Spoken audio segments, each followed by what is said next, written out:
Hello, this is Professor Baldwin. This is a continued class in performance and technology. It's very important to get to, the tools. So on this little screen that I am recording, trying to record my face so we get some connection here too. I'm going over a SketchUp bootcamp on how to use this as an extremely powerful tool to a design tool, not quite a finishing tool and not quite a building tool, although you can add dimensions to it and you can draft with it. And a lot of people who are CAD jockeys prefer AutoCAD and all that precision stuff. But this is an amazing, effective design tool that helps us think about plastic space. 2D, 3D, even 4D. We'll get to that part. So you should have downloaded the month free copy of SketchUp. I've believe at a STEM university, everyone should know some aspect of CAD, because with that you can get into 3D printing, building in brick and mortar, planning things, even getting into social VR, virtual reality, my research direction, game structures, architecture, design, interior architecture, sculpture, 3D, 4D for the internet. It's a new lingua franca.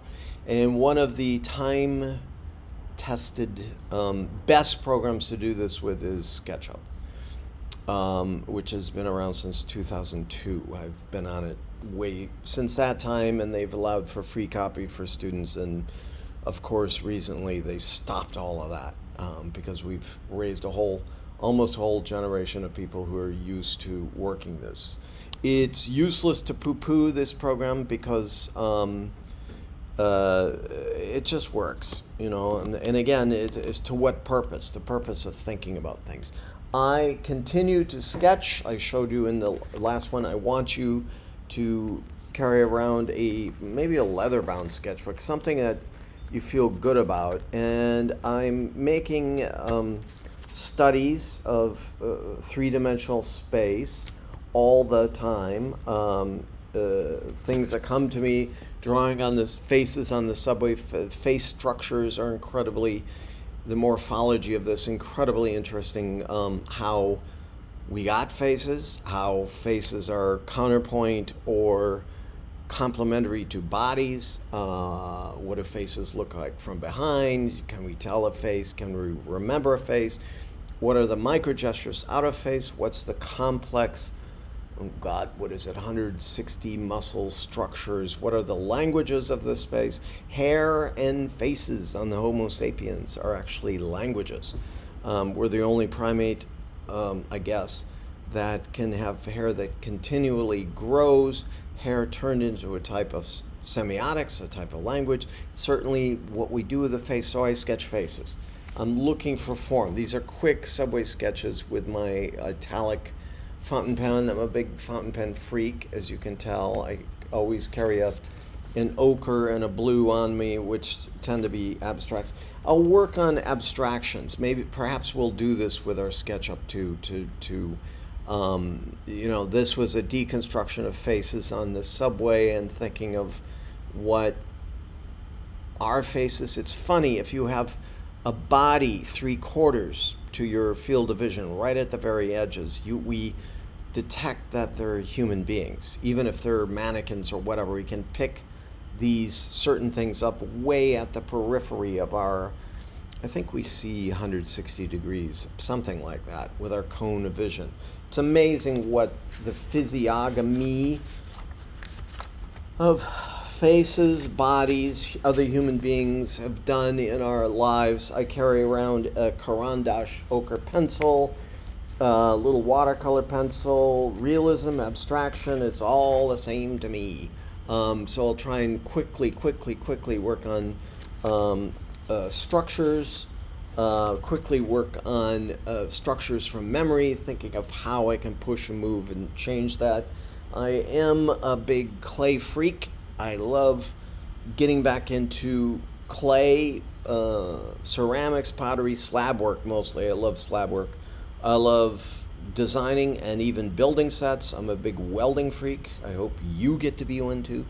Almost nothing more satisfying than welding. This idea of you could have 200 pounds of strength from any angle on a specific weld. Very satisfying. It's a kind of a dying art again because of factory welds and this idea of automation. Another important reason why we should study CAD.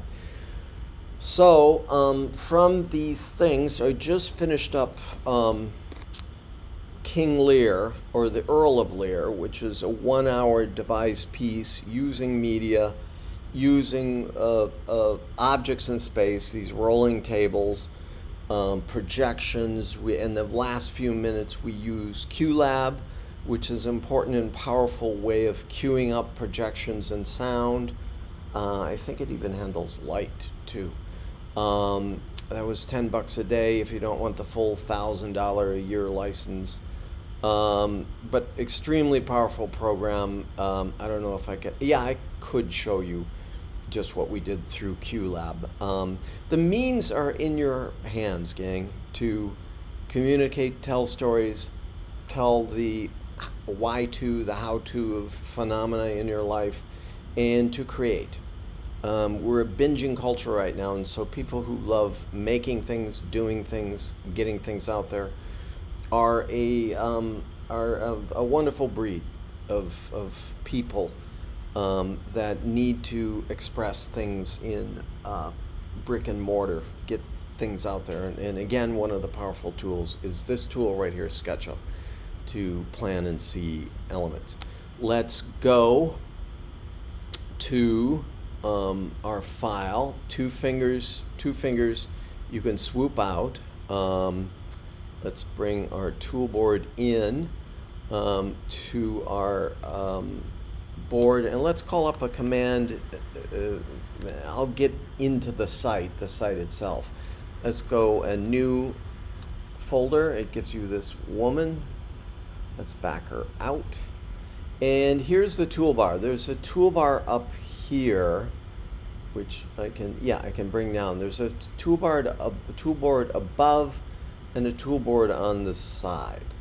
It gives you this standard almost 6-foot woman. I think maybe she is. So it gives you human scale, a type of scale to deal with. But let's start. Our objective for today is to merely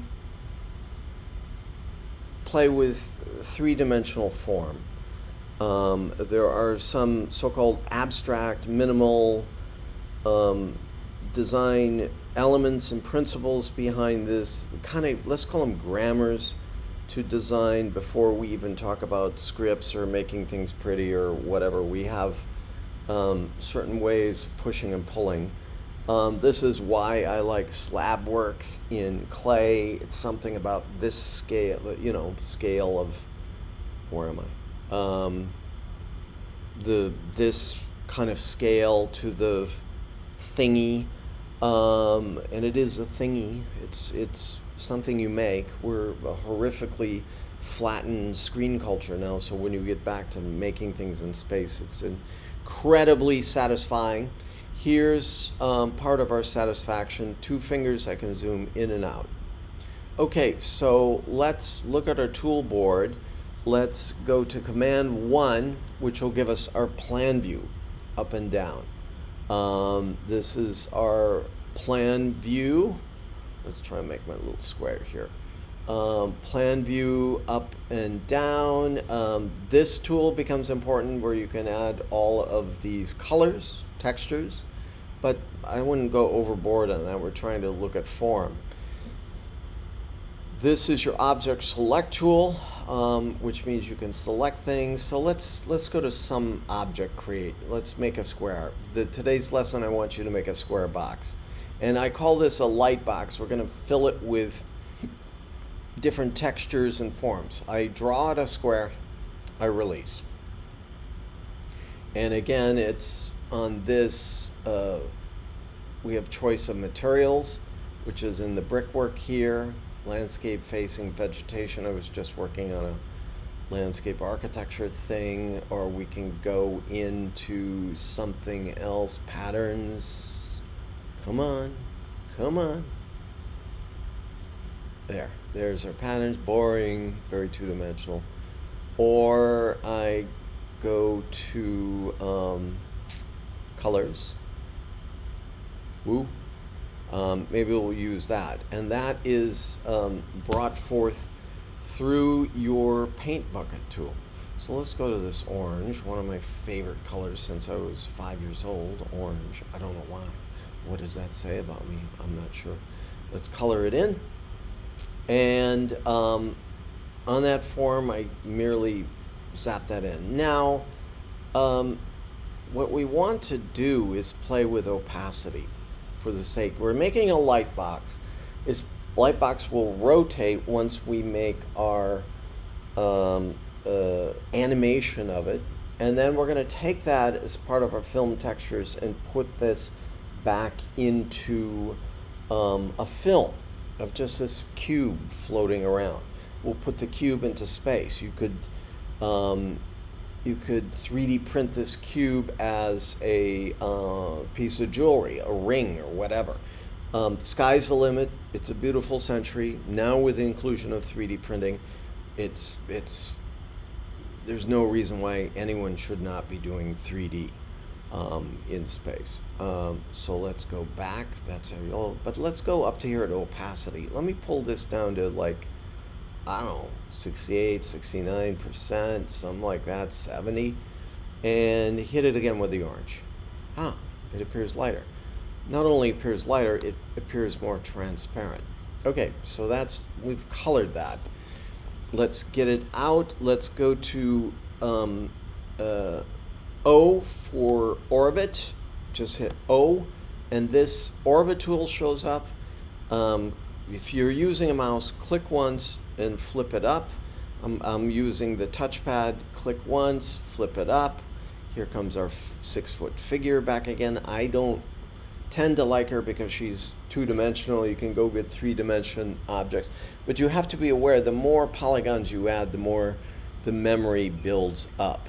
So it could get to be a hefty document, and hefty in terms of making it, baking it, rendering it.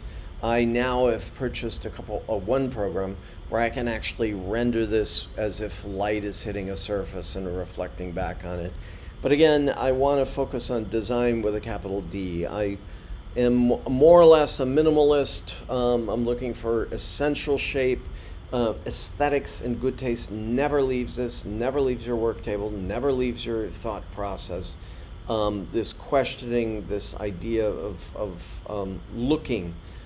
Your eyes are vacuum cleaners. You look at the Bauhaus, you look at what went on before you, you look at the entirety of art history, you look at cave paintings, you question why each epoch maybe responds to the last one, maybe responds to what comes in the future, maybe sitting there in a vacuum like cave paintings, which were not really a vacuum, even though they're painted underground in inaccessible places with the utmost of draftsmanship.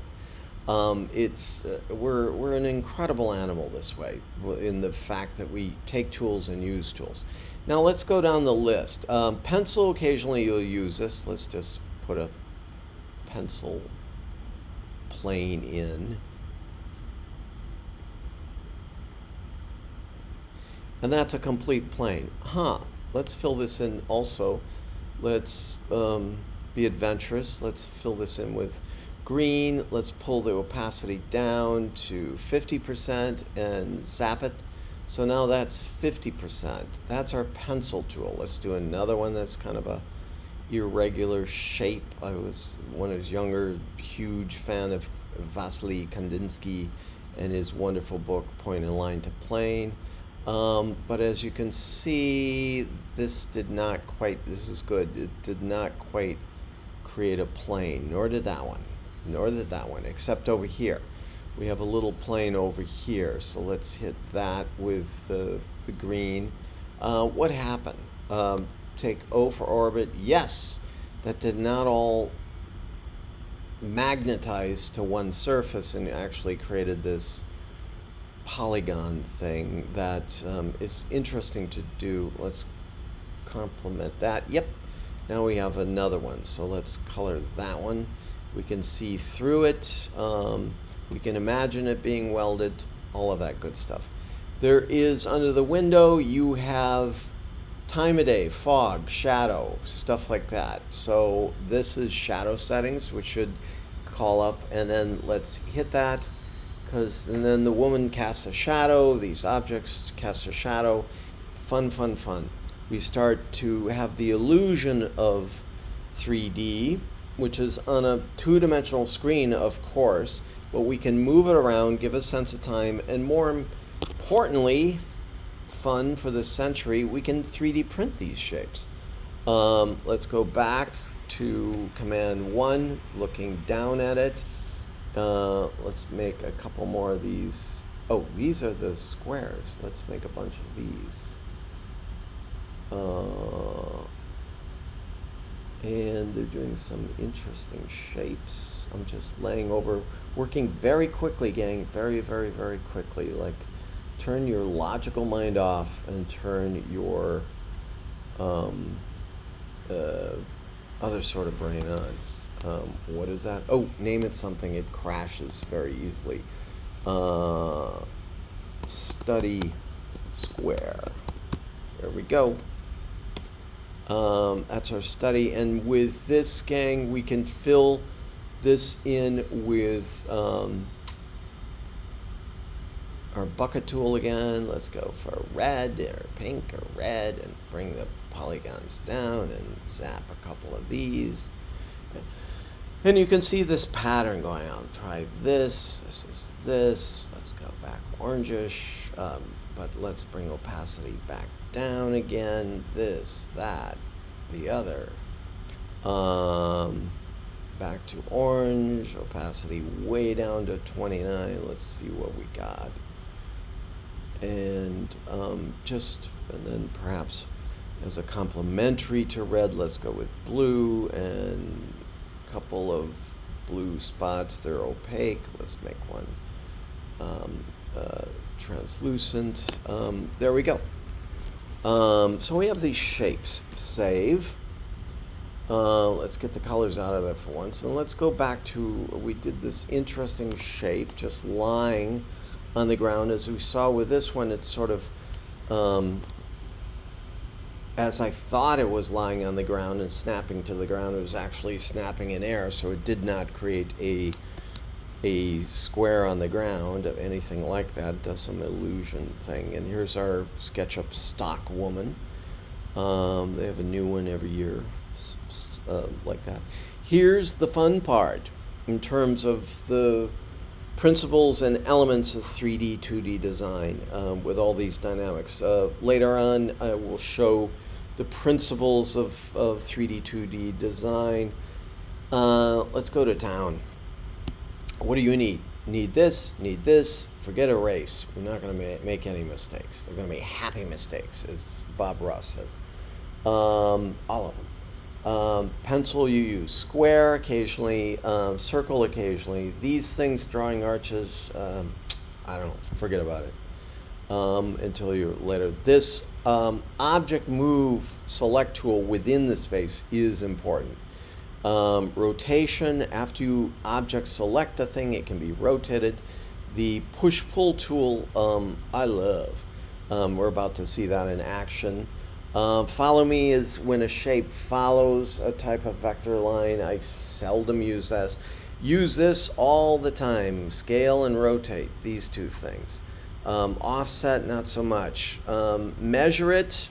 Now we have the scale of a 6-foot woman in the middle of our drawing, but when you measure it, something, it will take that measurement on, and here's dimension. You can actually change the dimensions of your piece. Right now I'm constructing sets and architecture and a light box, and scale is variable, but you can snap it and make it very precise. Protractor, no. Labeling, text, occasionally. Axes, tilting things, kitschy, 3D text, forget about it. Forget about it.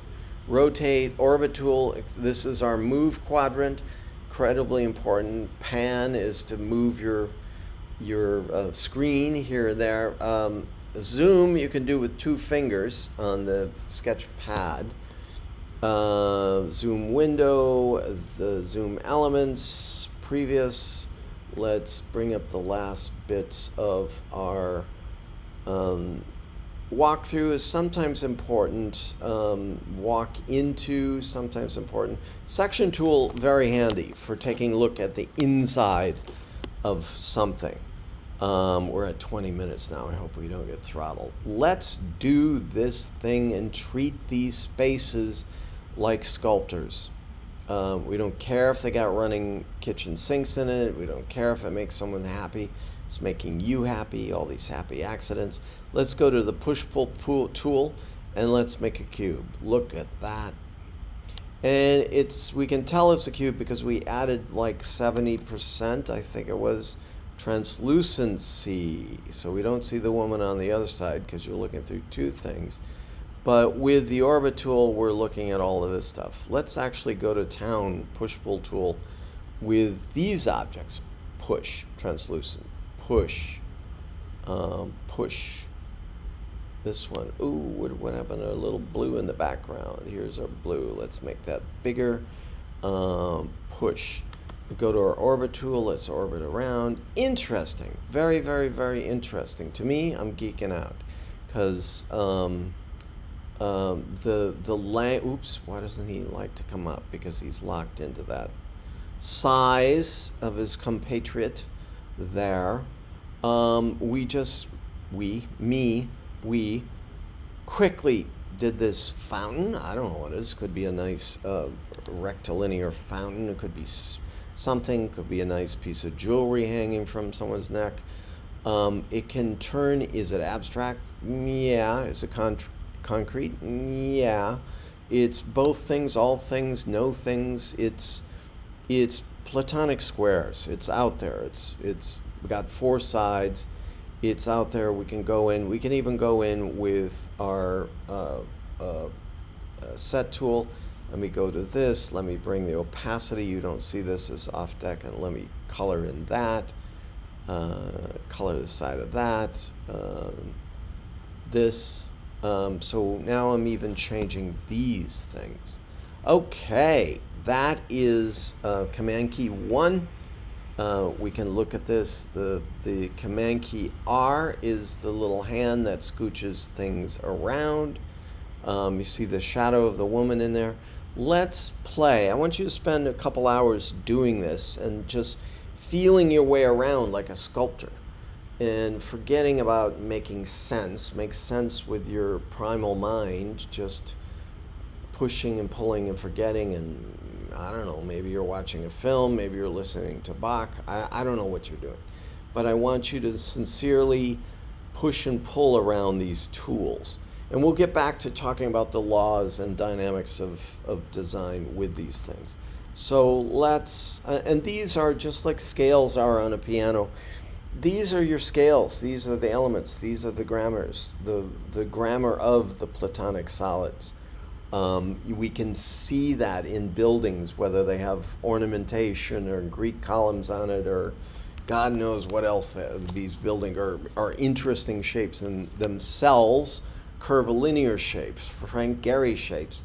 They all have a dialogue with these simpler Platonic solids, which basically, I forget which dialogue refers to Plato talking about these solids existing in our minds out there without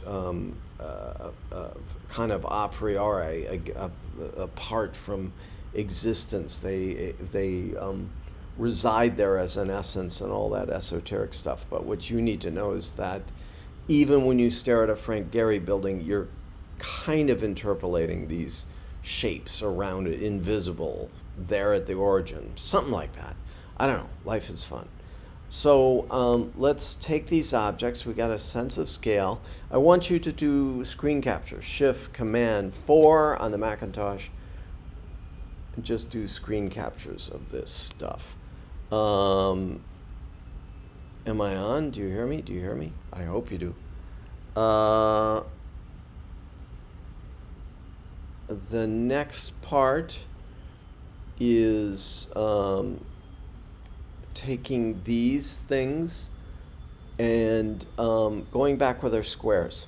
SketchUp is an incredible design tool because it does have a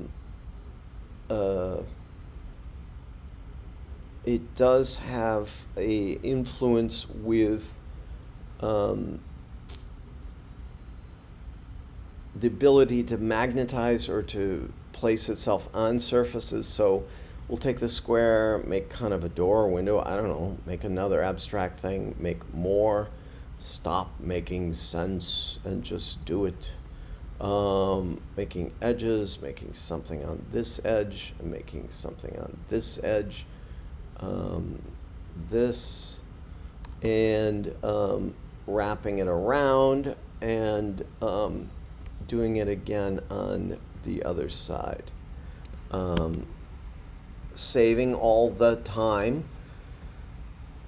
And I call this first exercise the light box because we're making these translucent things that we ultimately, you have to think about what, in this era of 3D printing, ultimately what should it turn into? There, it almost hung out there in middle air. It wasn't going to snap. Zapping these things don't make sense. Stop making sense. Just think about this stuff as it would be out there. And on this, and I want to get to a level where I stop this video because I don't know if my microphone was on in the beginning. We've been using, I've showed you all the tools in this boot camp. We're showing you how to do and make these things.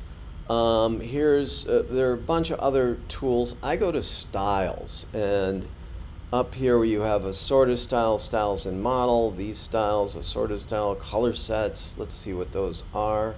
Yeah, if we can click onto that, that changes it into one color. This gives a green border. This is black. Ooh, that might be interesting to colorize that, but that's in styles. One of my absolute favorite is down here, Style Builders Competition winners, and I usually go with this sketch style right here. Pencil edges, whiteout border, boom, which kind of renders it like a sketch. But for the sake of ultimately having this as one of your texture movies, turning this into essentially a QuickTime film, let's go back to sorted, was it? Yeah, I think that was it. Color sets, no, it was color sets. Yeah, and let's just play. That's turning the surfaces into a black set. That might work. Turns off, and let's move styles out of there. Go in and out. Oops, what I don't like now is the shadow turned dark gray. So let's go to this one where a shadow still looks like a shadow, blah, blah, blah. Let's go to push-pull tool and select these items and get in there. And once you hold push-pull tool over the planar select thing you made, you can pull it. You can push it. You can pull it. And now all these interesting, I'm geeking out, all these interesting sort of variations are happening. Push, pull, pull out, pull out, pull out. And it's got that cute little, I think it's cute, little thing going on here. Keep saving it, turn it around. There's our woman. Let's back up from her. Let's give her some surfaces to play with. Oops, somehow push-pull tool is not behaving, but this is, and this is, and why isn't this? Oh, this can, oh, because I did that one on the side here. Does this work? No, that's not. I'll bring that guy in, and this, go back further. Play, don't think, play, turn mind off, play.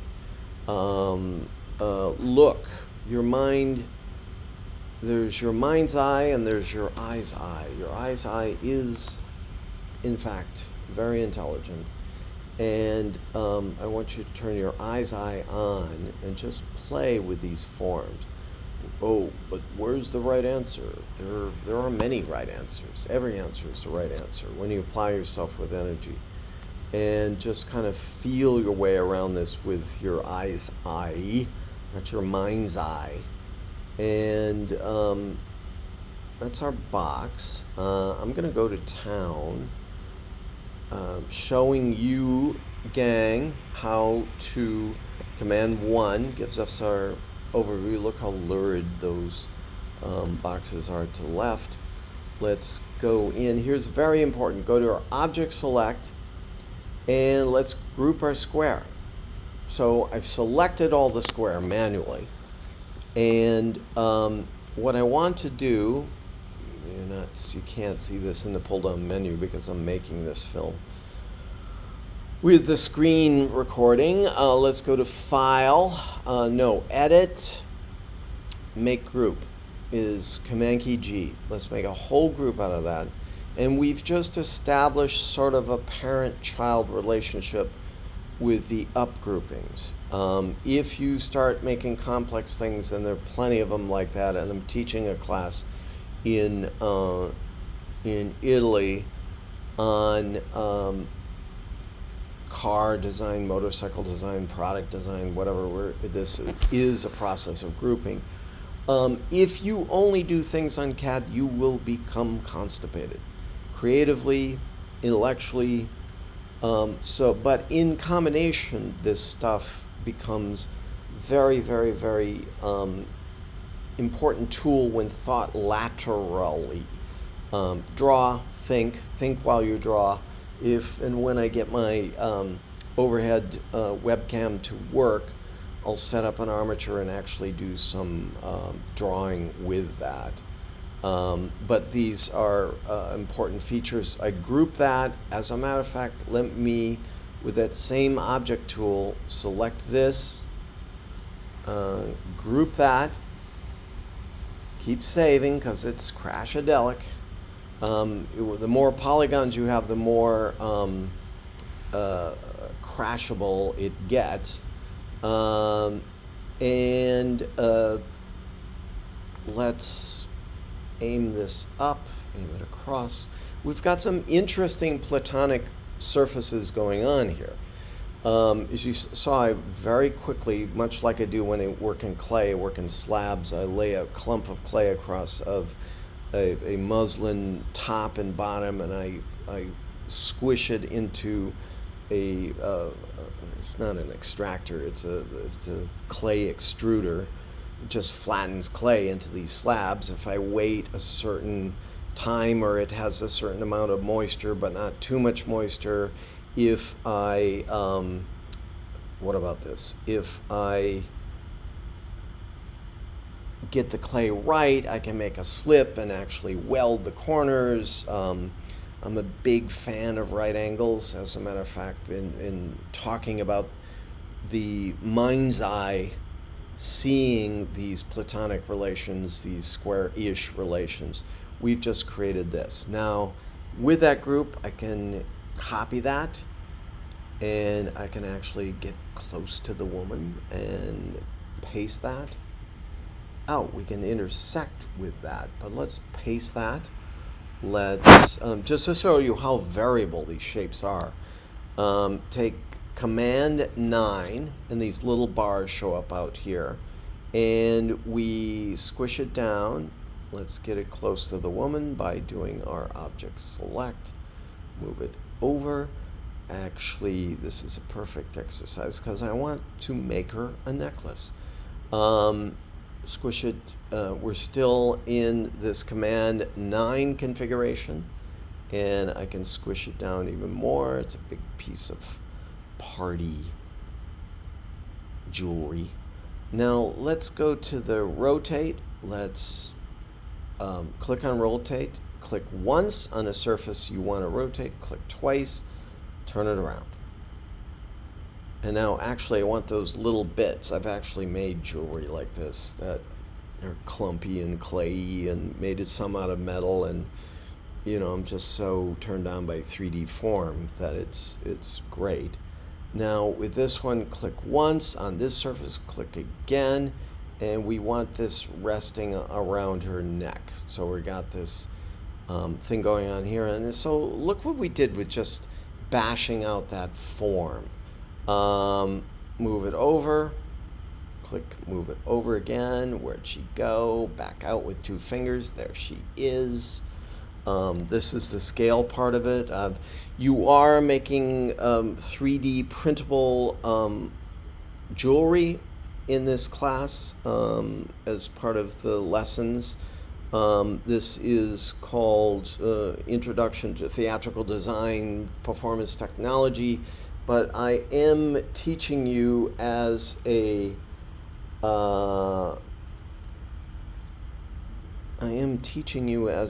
designer. I've been designing since I was a kid, with a capital D.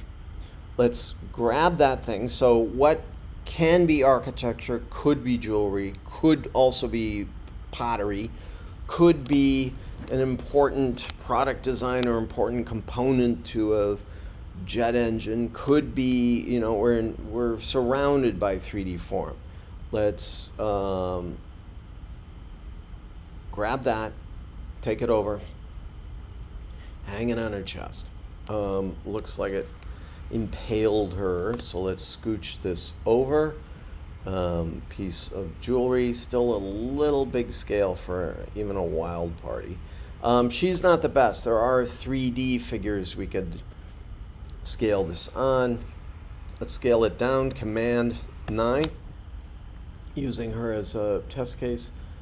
Squish it down. Let's make this a part of a choker, actually, made out of gold and silver or whatever precious metals. I just had a student of mine make some 3D print something out of silver. Actually, it only cost $80, but it was a very, very wonderful ring. Here's this little thing we can imagine a choker on. We're looking at the way it configures on her pretty wild dress. And there it is, something we made. Let's copy that. I love making my working space messy, and let's paste that sucker right over here. There it is, teeny tiny. Professor Baldwin, what are you doing to that? I'm adding it back into the architecture. I hit Command key 9, I grab an edge, pull it out again, fill up, oops, a little too much, fill up that space, save it, look at it. I'm geeking out. That's interesting to me. Very interesting.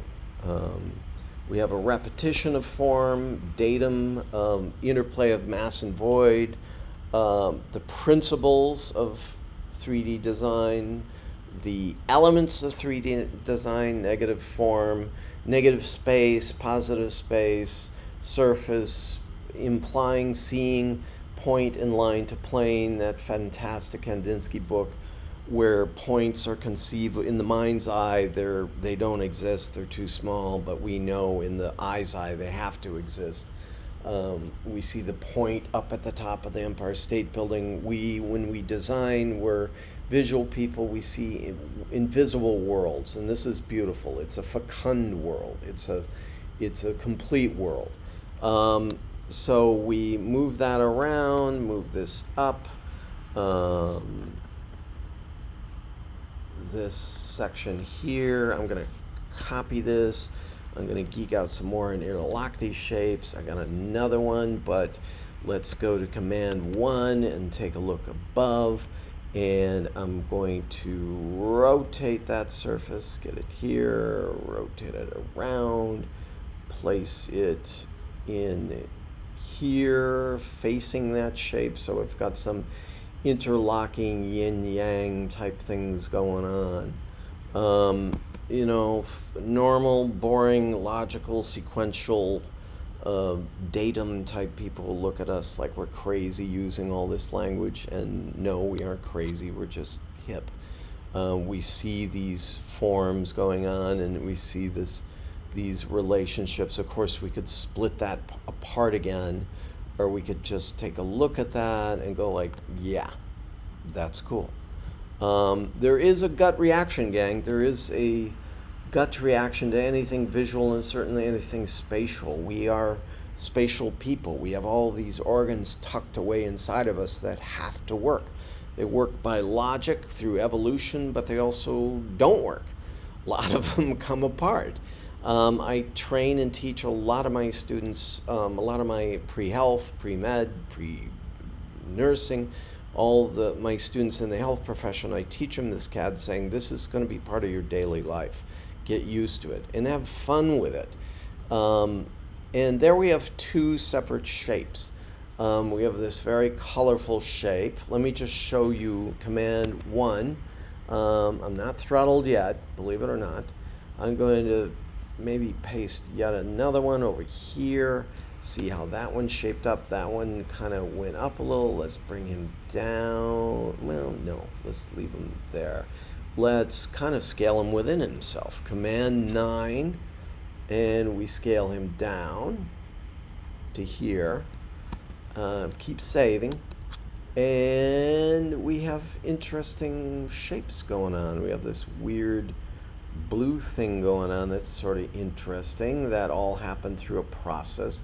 If you see any of the abstract expressionist American painters from the Jackson Pollock onward, Lee Krasner, Jackson Pollock, Mark Rothko, de Kooning, Elaine de Kooning, all of these people are lost in their works. There's something deep to do with the subconscious. There's something with the conscious. They're actually playing around with states of consciousness. What it did in my little conscious process here, I made something with you, for you, like Bob Ross says, happy accidents, but I want to do something with it. So I'm going to select all. There's process. The difference between maybe design and art, I think there's scant difference, but one of the aspects of art that's assumed to exist is that you're creating your own language with your own voice. I also think design does this too. I think design is closer to utility than art is. Art is that subject, as Kant said, is that thing in itself, exists in itself, and all that good stuff. So we'll go Command G. And it's pretty hip. Don't be fooled by gloss, though, that these things are hard edged. They look, they look machine done, and there's something very, very satisfying, respectable about hand done too. Let's take these two things. Well, let's just take this object. Levels of transparency, levels of happy accidents. We can take these objects. I selected this, copy. Oh, let's take them both. Copy, new. There's our friend again. Paste. There it is in blue. But let's create this abstract film. Let's select her, get rid of her. Let's name it something, light box film. Select all of that. Find with our good old friend styles, find something that would contrast the red of that surface. Here's this weird turquoise going on, lurid enough. We got more or less boring-esque light box, but we'll select some. Oh, he's selected as a group. So let's undo, select him, and go to edit group. So now we can punch in different colors, transparencies as they would be. Turn them around. Let's attack a couple of other sides as this green color. Let's turn them around and aim at a couple more surfaces that are actually blue. This one, the Bauhausian people played endlessly with these forms. Is that, that was a little too dark. Let's go with this one. Let's bring our opacity down to 45, 46. Move it around again. He's still translucent. Let's establish, all right, a couple other ideas. Interesting. Let's take that color in here, and we have this Bauhausian building. We have these Bauhausian forms. The Bauhausian architects played with that ancient notion of the Platonic shapes and all of that. And let's give that a screen cap and a rotation. And let's pull it out of groupland by clicking off. Click it off of groupland. Move the things back and forth. What are we seeing? What are we knowing? Okay. We go, you can't see it up there, but under File, Export. Oh, come on. File, let's do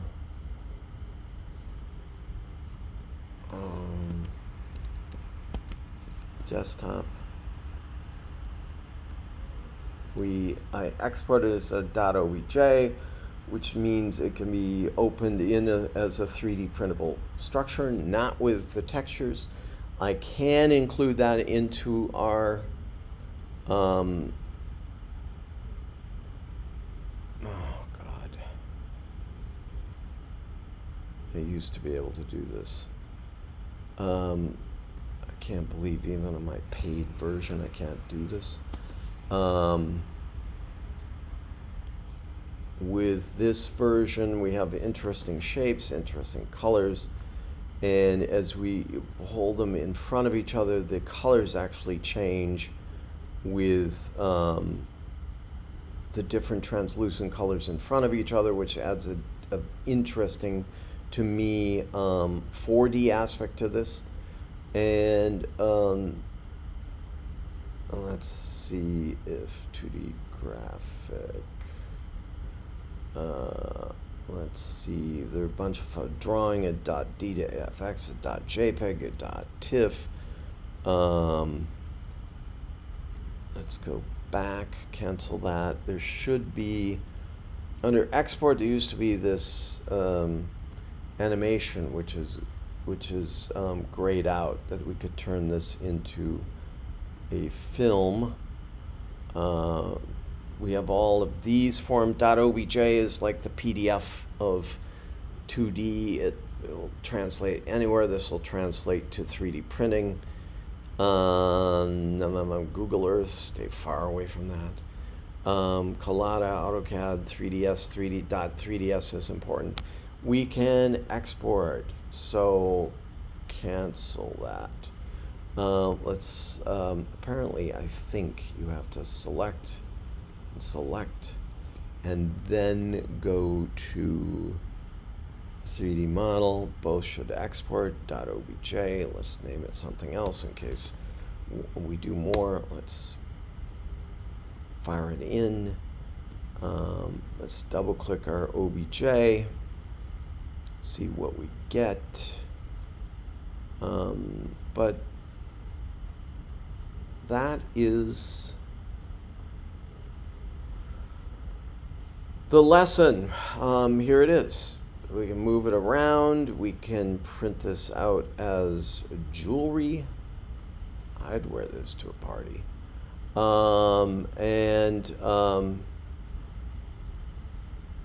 They're interesting forms. That's it for this lesson. Another SketchUp bootcamp. In the other bootcamp I sent you is talking about using objects on the SketchUp warehouse to enter. It's an extremely important tool to start thinking of 3D spaces. It will never replace the sketchbook. I'm still pretty old school in that, but it'll certainly give you a leg up in understanding more about the sketchbook so you can have fulfilling sort of things going on. That is it for now. We'll see you in the next film. Ciao.